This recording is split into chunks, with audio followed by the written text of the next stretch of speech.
porque la gente en general va a educación privada, sobran vacantes. En los barrios del sur, que la gente más que no tiene tanto recurso, faltan vacantes.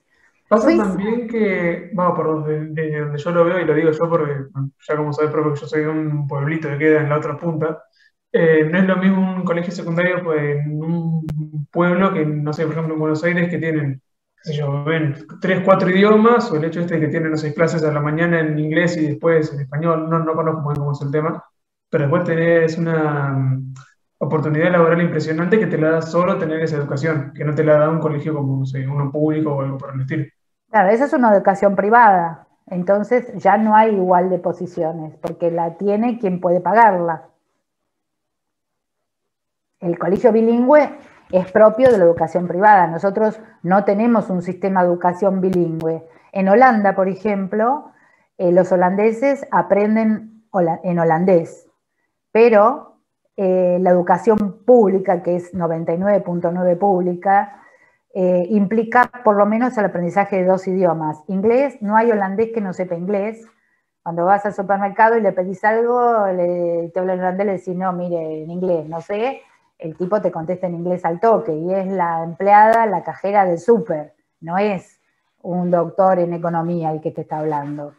Y en Suiza, Suiza tiene una característica, en ese sentido un poco más, Suiza es un país muy conservador, pero tiene algunas características parecidas a lo que comentaba Martiniano de Estados Unidos. Se hace un seguimiento del alumno durante todo el primario y en función de eso se decide si el alumno, en función de sus notas, puede ir a lo que ellos llaman gymnasium, que es el bachillerato que te lleva a la universidad, o a la escuela media, que es obligatoria, pero ya que no te permite acceder a la universidad, o te permite acceder a una universidad tecnológica, que es una universidad de menor nivel. Esto es en el ámbito de lo público, con lo cual es una combinación de meritocracia con acceso universal a la educación. En Suiza hay escuelas privadas, pero van solamente los hijos de los millonarios, no es para el pueblo suizo en general, es para gente bastante snob. Lo que ha ocurrido en nuestro país es que la educación privada ha crecido muchísimo en relación a la oferta de educación pública, ¿no? Esto es una realidad, con lo cual esta idea, esta utopía, este foco en la igualdad de posiciones se va desdibujando. Todavía no lo es en la universidad, no sé hasta cuándo, ¿no? En general las universidades privadas, salvo excepciones, que las hay, en Argentina las hay, las excepciones son de excelente calidad, comienzan con baja calidad, aceptan a todos aquellos que no les va bien en la escuela, en la universidad pública, y después, a medida que van pasando los años, se vuelven más exquisitos en la forma de ingreso y demás. Eso es en general lo que ocurre. Hay excepciones, las hay, pero digo, bueno, es un modelo, digamos, la igualdad el modelo norteamericano del self-made man, el hombre que se hizo a sí mismo, es un claro, exitoso, ¿no? Es una clara manifestación de esta propuesta de igualdad de oportunidades. El tema es si partimos todos del mismo piso o no, ¿no es cierto? ¿Cuál es uno de los grandes problemas que tuvo Estados Unidos siempre, como coyunturales? La necesidad de importar profesionales, porque como la educación universitaria es cara y demás, no alcanzan a cubrir con sus profesionales en determinadas áreas lo que necesitan. Entonces, importan profesionales de todas partes del mundo, inclusive argentinos. Y esto tiene que ver con este modelo de igualdad de oportunidades y meritocracia, y no de igualdad de posiciones. Yo aspiro a un modelo de igualdad de posiciones, y después que a partir de eso cada uno se rompa para lograrlo mejor. Pero lo que vemos que en general lo que está primando y cada vez más es esta idea meritocrática de igualdad de oportunidades para todos. No tenemos igualdad de oportunidades, yo les aseguro que no las tenemos. Miren ustedes alrededor, si la gente que conocen ustedes en el barrio, en el ámbito un poco más lejano, tienen las mismas oportunidades. No. Yo no lo veo, no sé ustedes. Lo podemos ver más que nada ahora en cuarentena por el hecho de quién puede asistir o no a las clases y tener dispositivos para poder verlo. Yo, por suerte, en su momento, antes de que arrancara la cuarentena, pude comprarme una computadora chiquita para las clases, para archivos de la facultad, lo que sea. Pero vos te pones a ver, no sé, cómo han subido los precios desde que arrancó la cuarentena y todo sale el doble. Entonces, para la gente que antes no podía, ahora es casi imposible poder acceder. Entonces, nada, es muy complicado.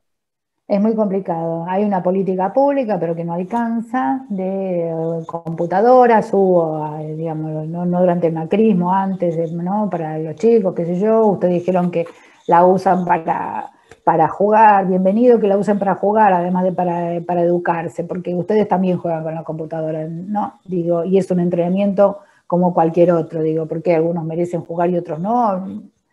Bueno, todas estas son discusiones que no están saldadas de ninguna manera. Y les cuento que al interior de la cátedra, las discusiones que se armaron el año pasado sobre qué estamos haciendo, si estamos educando para una élite que accede a la computadora o no, eran tremendas. Y yo digo, miren, eduquemos para los que pueden, porque es mejor que nada, después vemos qué se hace. Pero es cierto que va quedando gente en el camino, no tengo ninguna duda. Y esto tiene que ver, no es producto de la pandemia, es producto de las igualdades iniciales que teníamos previo a la pandemia y se profundizan en la pandemia. Profe, Sigan.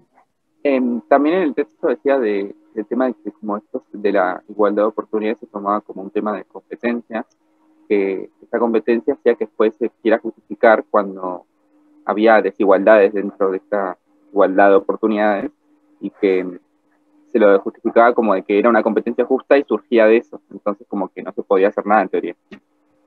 Claro, una competencia justa porque no te rompiste lo suficiente. Entonces, gana el que se rompe lo suficiente. El tema de dónde parte cada uno, ¿no es cierto? Por eso el tema de las posiciones. Pero bueno, ustedes lo escuchan esto todo el tiempo. Ahora lo tienen en un texto, pero esto se escucha como discurso político todo el tiempo, ¿no es cierto? Y es un gran tema. Ahora ya no son gente tan inocente como antes. Ya tienen elementos como para discutirlo esto y cada uno de ustedes tendrá su posición. Yo no pretendo convencer a nadie, pero digo, ya tienen más elementos como para repensar estas cosas. De esto se trata. Sigamos. Bueno.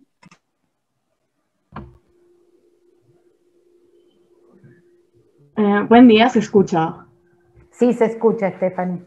Bueno, yo le voy a hablar sobre las causas de la desigualdad y para ello hay una serie de claves explicativas como la configuración de pares categoriales con diferencias jerárquicas donde se encuentra el hombre y la mujer y el blanco y el negro. Y aparte de ello hay mecanismos que hacen que la desigualdad persista, como por ejemplo la explotación, también cuando se trata de acaparar las oportunidades, así también como cuando se quiere excluir a ciertos grupos. Dentro de las consecuencias de la desigualdad, podemos ver que hay dos planos de observación diferentes y que ellos se complementan. Por un lado están las consecuencias de la desigualdad para el conjunto de la sociedad y por el otro lado están para aquellos que la padecen en forma más implacable. Hay estudios que se han realizado en donde dicen de que cuando la desigualdad en algún territorio se acrecienta, esto lleva a que la salud de la población empeore. Entonces, comienza como los crímenes comienzan a aumentar, así como también el rendimiento académico cae y también pasa que las relaciones entre los grupos comienza a decaerse y comienza a ser menos frecuente, perdón, y comienza a ser más conflictiva. En resumen, cuando nosotros estudiamos las esferas o las dimensiones del bienestar, las tomamos como una mirada más multidimensional y analítica. Y cuando seleccionamos los temas, Esto lo seleccionamos según la relevancia social que tienen y también la dinámica propia y las controversias que se generan alrededor de este. Sí, respecto del primer punto, Stephanie, las consecuencias de desigualdad para el conjunto de la sociedad, este tema preocupa porque efectivamente la desigualdad impacta en todos, porque me acuerdo de un texto, La ética del consumidor, donde el autor planteaba, no me acuerdo el apellido del autor, ya me voy a acordar, planteaba, un economista, planteaba que el mayor argumento del neoliberalismo es que yo tengo el dinero suficiente, los sectores acomodados, para pagar educación privada, para pagar salud privada y para pagar seguridad privada. La seguridad es la primera función del Estado, ¿no? La protección de la vida y los bienes de las personas, en principio la vida. Y entonces la pregunta es, ¿para qué voy a pagar impuestos? Digo, debate que estamos viendo ahora en Argentina. ¿Para qué voy a pagar impuestos, respecto de impuestos de las fortunas más grandes de Argentina, si yo no utilizo ninguno de los servicios que brinda el Estado? Entonces, no los pago. Esto es una argumentación que está altamente cuestionada, digo, ¿no? Pero ustedes han escuchado estas argumentaciones. En la medida en que la desigualdad persista y el Gini sea más cercano a 1 que a 0, todas las... también impacta en los sectores acomodados. Impacta desde la violencia y la inseguridad, que es mayor. En la definitiva, yo puedo tener un ejército que me proteja, pero ese ejército también forma parte de sectores populares que en una de esas se dan vuelta, digo, ¿no? Las famosas seguridades privadas, o la policía misma, digo, ¿no? Y, o sea, el sistema delictual encuentra canales, cuanto mayor es la desigualdad, porque, bueno, de algo hay que vivir. Y por otro lado, también afecta a quienes tienen recursos, porque esa población que luego hace el servicio, ya sea servicio doméstico, obreros de las fábricas, operarios rurales, están peor educados, tienen peor salud y también de alguna manera los afecta. Si tengo una cocinera que tiene tuberculosis, es muy probable que contagie a mis hijos, por más alto que sea el nivel económico en el cual vivo. Entonces, no vivimos aislados en la sociedad. Estas argumentaciones tienen formas de refutación. Así que bueno, las desigualdades no son buenas para nadie. Por supuesto que no son buenas para los que efectivamente las padecen, pero tampoco son buenas para aquellos que no las padecemos directamente. Esto es lo que dice Kessler. Sigamos. Bueno, de ahí está el siguiente capítulo donde habla sobre la distribución del ingreso y el trabajo. Y la primera pregunta que se hace es qué ha sucedido con la distribución del ingreso desde el 2003 hasta el presente. Y para ello se parte de la distribución interpersonal expresada por el coeficiente de Gini, donde la mejora de Argentina y casi toda América Latina se exhibe como una prueba de la disminución de inequidades. Pero esta no es suficiente para el juicio conclusivo.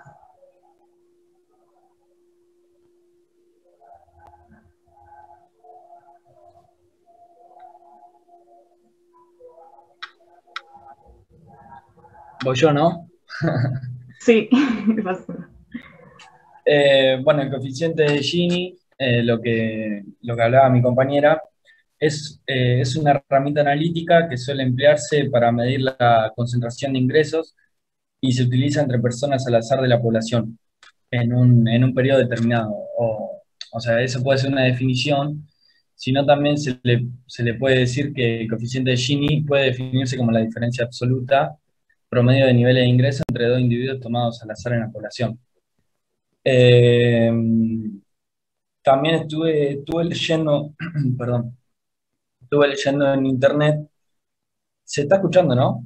Perfecto, Francisco. también estuve leyendo en internet y leí en varios lugares que se puede utilizar para cualquier distribución desigual, pero que generalmente se utiliza para la desigualdad en los ingresos, sería. No, pero inclusive, por ejemplo, yo he calculado Gini entre los pobres para pensar políticas públicas, porque no es lo mismo pensar una política pública donde vos vas a promover el incremento del ingreso de la población que está ahí justito debajo de la línea, el 10%, que es la que oscila, 10% arriba, 10% abajo, hay oscilación, son los más vulnerables, que si tenés, si estás hablando de mejora del ingreso de población que está bien debajo de la línea. Entonces vos necesitas políticas públicas, entonces hay, porque la inequidad en la distribución de los ingresos no es solamente entre los ricos y los pobres, sino también hacia el interior de la población pobre, puede ser que es una población pobre homogénea o también haya diferencias. Sí, se puede calcular un Gini, es un cálculo matemático, puede calcularse para muchos objetivos. Claro. Bueno, en Argentina, como dice ahí en el Power, en la década del 40 y 50 hubo una mayor igualdad, fue el momento donde más igualdad hubo en Argentina sería. En los años 60 no hubo tantos cambios, pero de los años 70 hasta este milenio, hasta el 2000, 2003, se produce no sé si un gran incremento, pero un incremento notable en la desigualdad. Y notable es gran. Bueno, quiero decir, no sé si gran, o sea, No, no, sí. un Se incremento que se produce un nota, incremento sí. grande, sí, sí, sí. Ah, Se bueno. produce un incremento, sí. Incremento grande significa una décima, porque es de 0 a 1, pero igual es grande. Sí, se va Bueno, claro. profundizando esa inequidad en la distribución del ingreso, sí.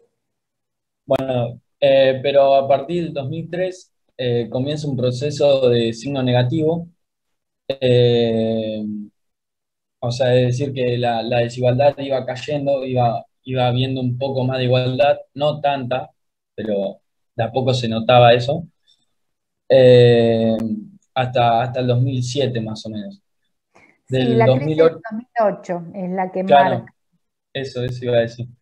Bueno, el 2008 es cuando empieza otra vez a subir un poco, sería. Hasta el 2013, y de 2013 en adelante, para mí, una opinión mía, hasta el 2019, 2018 era más tranquila, o sea, no se notaba tanto que había aumentado la desigualdad, pero a partir de 2018, 2019 y más que nada 2020 con la pandemia y todo lo que ya conocemos, es como que se fue acrecentando y ahora para mí hay bastante desigualdad. Los datos dicen lo siguiente, los datos dicen que En la próxima página están los datos. por eso, porque la crisis se produce en el 2017-2018, no con la pandemia, sino 2000, a ver, miremos los datos. No, o sea, se nota que en 2020 hubo un aumento, Sí, porque claro. de 0,439 pasó a 0,444, que no sé bien cómo se mide eso. Es de 0 a 1, o sea que el aumento de una Uno, décima te claro. está marcando que algo está peor. El coeficiente Gini es 0 cuando vos tenés equidad, cuando tu curva se superpone con la curva de Lorenz, con la diagonal, y 1 cuando llega abajo de todo. Entonces, la diferencia es mínima, porque es de 0 a 1, pero existe. Bueno, acá Yo no alcanzo a ver, no voy a llego a ver escribir. bien qué dice en 2016, en el segundo periodo, ¿puede ser? Sí, En el 4,50. segundo, claro, que dice 0,451, ahí fue más o menos donde se produjo Claro, más, ahí fue más eh, alto. la, no sé qué dijo un compañero, no escuché. Para mí ahí fue cuando se produjo la desigualdad, no la desigualdad, sino ¿cómo es? El conflicto que me estaba marcando vos en 2017-2018, por los datos pareciera que viene de 2016. 2015-2016 en general se mantuvo más o menos estable, y digamos, porque lo ven no solamente por el Gini, por las otras medidas económicas. Los últimos 2 años del gobierno de Macri marcaron un incremento de la desigualdad en la distribución del ingreso, más allá de estas oscilaciones, y una gran inflación. Al haber gran inflación, vos tenés un serio problema. ¿A quién afecta más la inflación? Claro. A los pobres. A las clases pobres. ¿Por qué? Y porque todo aumenta, Porque- o sea, las cosas aumentan y generalmente cuando aumentan los bienes y servicios, no aumenta el ingreso tampoco, entonces tienen menos posibilidad de adquirirlo. Eso por un Y lado. aparte ¿Y qué más? porque, ¿cómo es? Los más vulnerables. Utilizan los la que más mayor tienen- parte de su ingreso para los servicios, el consumo cotidiano. que Claro, es lo que más aumenta. ¿y Lo de qué fue primera lo que más necesidad, subió? claro.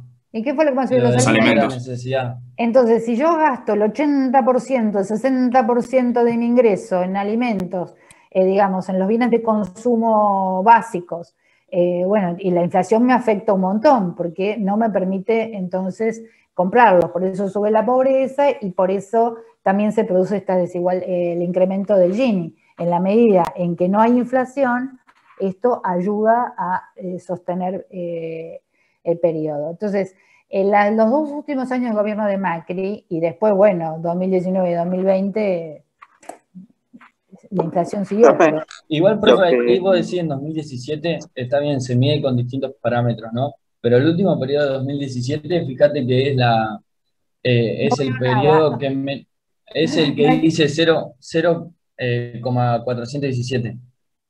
¿Y el otro? No, no sé. Ah, ahora sí, qué bueno, ahora lo puedo ver. El 0,417 es el último periodo de 2017. Y si vos ves este parámetro, decís, bueno, el 2017 no fue tan malo porque viene decayendo, pareciera. Sí, Si lo ves solamente este parámetro, no, porque no, hay está bien, varios parámetros, digo, como decís sí, vos.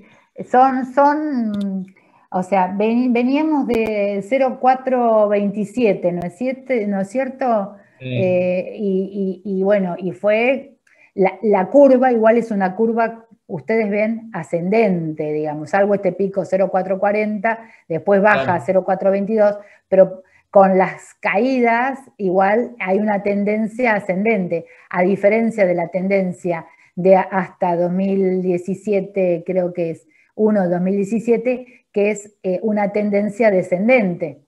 ¿Ven? Claro. Entonces digo, bueno, son sutiles. Lo cierto es que en Argentina no se mejoró la igualdad. No se mejoró la igualdad. Y ahí tenés la brecha de ingresos per cápita que tenías ahí más abajo, que también te da cuenta que como la brecha, si lo pones más grande, si se puede, como la brecha, que era 14 acá al inicio del periodo 2016, se fue a 14, 16, 14, 18, 16, 17, o sea, hay una diferencia, que la hay. Esta, no sé, brecha de ingresos por mediana del ingreso per cápita familiar. Mediana del ingreso es el valor que distribuye la población en dos El partes. promedio. No, el promedio es media. La mediana es el valor que distribuye a la población en 2 partes. Esa es la Pensé que mediana. mediana que quería decir con media, por eso. No, Está bien. media aritmética es el promedio. Profe, Sí. una pregunta, tal vez más desde mi ignorancia, pero ¿cómo es posible que si bien se aplican, o sea, dependiendo de los años y, y de los gobiernos, se aplican más o menos políticas públicas para contrarrestar o disminuir estas desigualdades? ¿Cómo es posible que no podamos, o sea, que este coeficiente de Gini no baje, o sea, que tienda más a cero, digamos, y que, o sea, tal vez hace falta más políticas públicas o qué se hace mal como para... Muchas cosas, Alejandra. Lo estamos charlando porque es un problema estructural en Argentina. La pobreza ya no es una situación crítica de un momento de crisis, se constituye en un problema estructural en Argentina. En la década del 90 yo trabajaba en el Ministerio de Economía y sacamos una aplicación que decía que el 55% de los pibes de gran resistencia eran pobres por ingresos. Y a nadie se le movió un pelo. Bueno, era lo que veíamos la clase pasada que usted mostró. Exactamente. Entonces, esto es un problema estructural. ¿Cómo se sale de este problema estructural? Fundamentalmente con una estructura impositiva progresiva y no regresiva. Nuestra principal fuente impositiva es el IVA. El IVA es regresivo porque en la medida en que vos consumís justamente alimentos y todo esto, se te carga el IVA. Y claro, y es bastante el porcentaje. Es un montón. Hay en los alimentos 21%, hay diferenciales igual, ¿no? Hay distintas alícuotas. Entonces, pero el impuesto también, a la ganancia... Sí, perdón. Sí. No, decí vos, por favor. También creo que bueno, que en la sociedad prima más esto del individualismo, entonces si yo estoy bien, ¿qué me importa cómo está quién vive en Chaco? No sé. O sea, ¿qué me importa que haya un 50% de pobreza en Chaco? Es como... ¿Quién vive en Los Hornos? No en todos Los Hornos, pero Los Hornos, por ejemplo, es un barrio en La Plata, no todo, pero digo que tiene personas con vulnerabilidades económicas importantes, y está ahí nomás, ¿no es cierto? No está en... Sí, el gran tema del individualismo y la meritocracia es que estas cosas entonces no se abordan y no se resuelven. El impuesto a las ganancias es un impuesto progresivo, no regresivo. El tema es cuál es el nivel de imposición del impuesto a las ganancias. Claro, cuál es el mínimo. Claro, no es lo mismo el 35% del que gana 120.000 pesos que el 35% del que tiene una renta anual de 3 millones de dólares. Quizás debería ser progresivo también este porcentaje en función de esto. También está esto del impuesto a las grandes riquezas que se estaba cuestionando, bueno, no sé si se llama así, pero sí, esto que se está cuestionando ahora.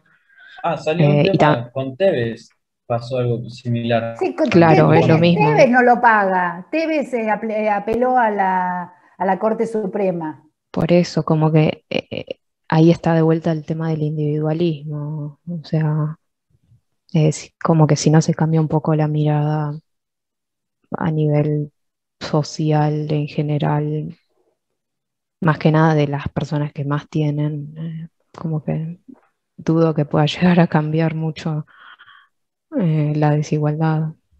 El concepto de justicia social, que es un concepto fundamentalmente esgrimido por el justicialismo en Argentina, es un concepto universal, ¿no? Digo, no es en este libro, estoy mirando el libro de ¿Por qué preferimos la desigualdad? A ver si encontraba algún párrafo que si no lo busco para la próxima.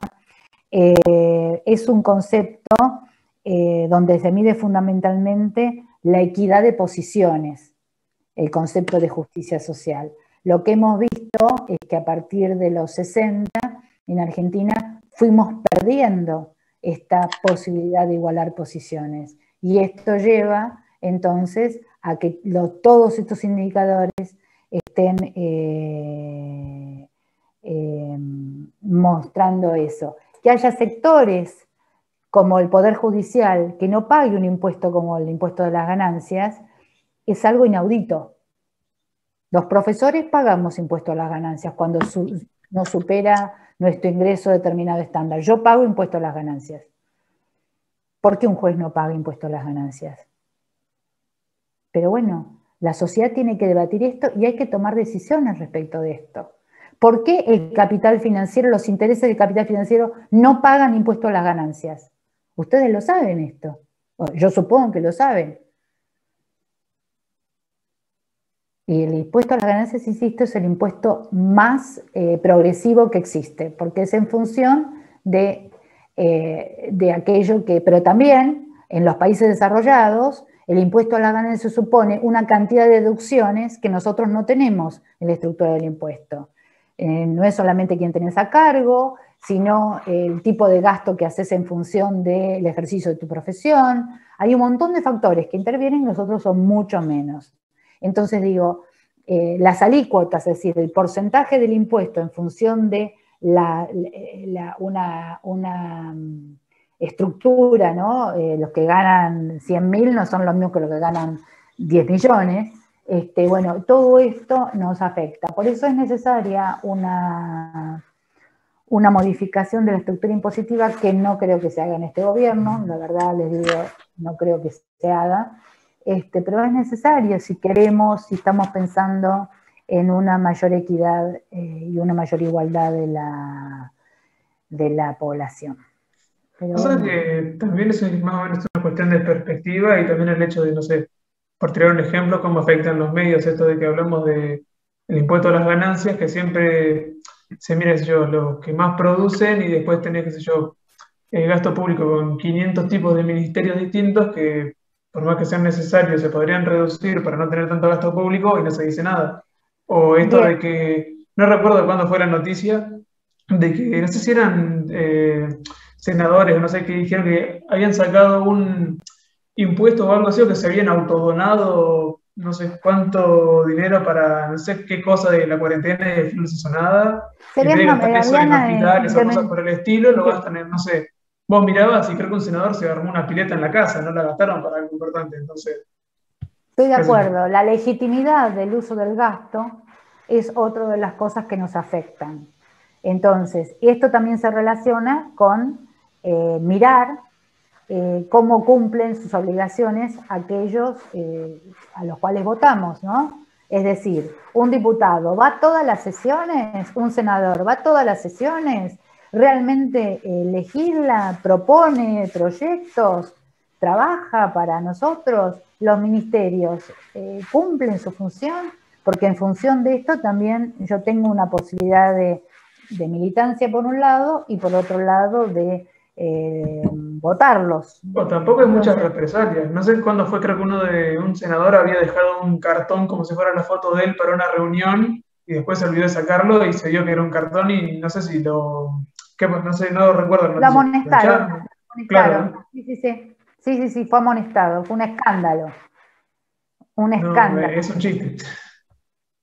fue un escándalo. Pero bueno, si a la población no le interesa esto y lo vuelve a votar, yo sé quién era, porque yo me intereso por estas cosas.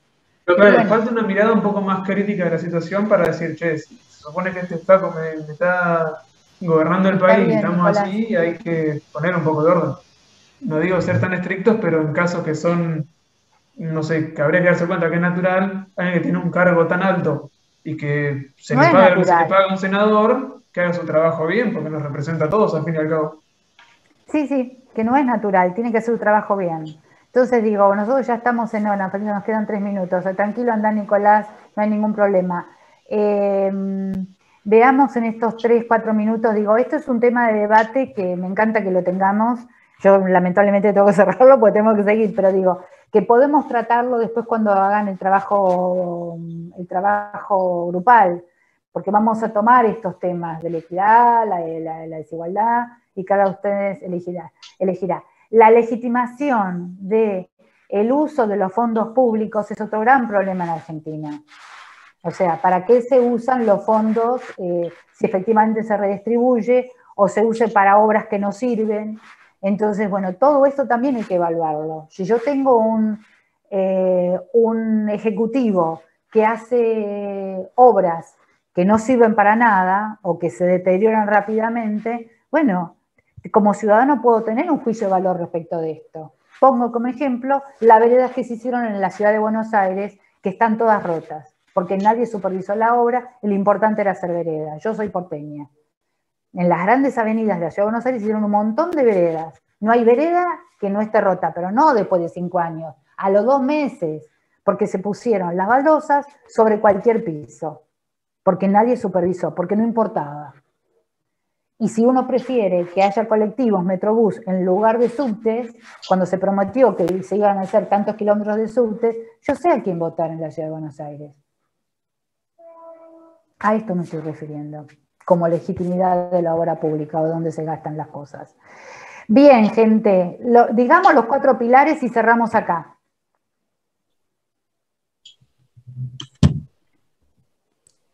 Bueno, como dijo mi compañero, a partir del 2003 empezó a bajar el coeficiente de Gini y estas políticas explican la disminución de la desigualdad en estas últimas épocas. Son 4. La primera es la política laborales y de recomposición salarial. En el 2004 se creó el Consejo Nacional de Salario Mínimo, que tuvo como objetivo revitalizar el valor institucional del salario mínimo. También la creación de puestos de trabajo entre 2003 y 2009 se han creado casi 5 millones de puestos de trabajo en las áreas urbanas, con los que se incorporaron 4 millones de personas al mundo laboral. El tercer pilar sería el incremento del trabajo registrado, que desde 2013 verifica un incremento importante del trabajo formal, y también el aumento de la cobertura previsional y transferencia de ingresos. Desde el 2002 hasta el 2009 se otorgaron 7 millones de nuevas protecciones sociales, que representaron un incremento del 63% en la cantidad de prestaciones distribuidas por el sistema. Esto supuso la moratoria jubilatoria, la jubilación de ama de casa, la UH y todas las asignaciones universal por hijo, todo lo conocemos. Bien, tengo que dejar acá porque no sé si alguien va a usar este Zoom.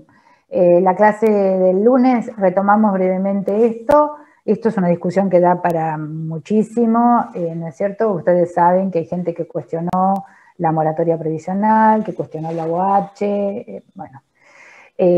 Cada uno de ustedes tendrá su opinión respecto de esto, pero ustedes tienen la obligación de informarse, gente. Les digo, absolutamente esto es así. Y pueden tener su opinión, pero la opinión tiene que estar fundada en la información. Esto es lo que nosotros buscamos desde la formación de ustedes. Y sería bueno pensar qué pasó del 2013 para acá, ¿no es cierto? Más allá de esto que plantea Kessler. Nos estamos viendo la próxima clase. Vamos a ver, preparen igual Hortale, porque no creo que lleguemos, pero una vez empezamos a ver el tema de género. Entonces cerramos estos 2 minutos, vemos a UTU, que vamos a ver los ejes principales, estructura de clase y clase social, y nos metemos con el tema de género. El tema de género está muy relacionado también con la violencia de género, que es todo un gran tema. Nos estamos viendo, cuídense, no salgan. La clase que viene, retomamos las últimas diapositivas que nos quedaron en esta. Sí, y yo no voy a interrumpir. Así terminamos, ¿de acuerdo? Gracias. Adiós, que estén bien. Profe.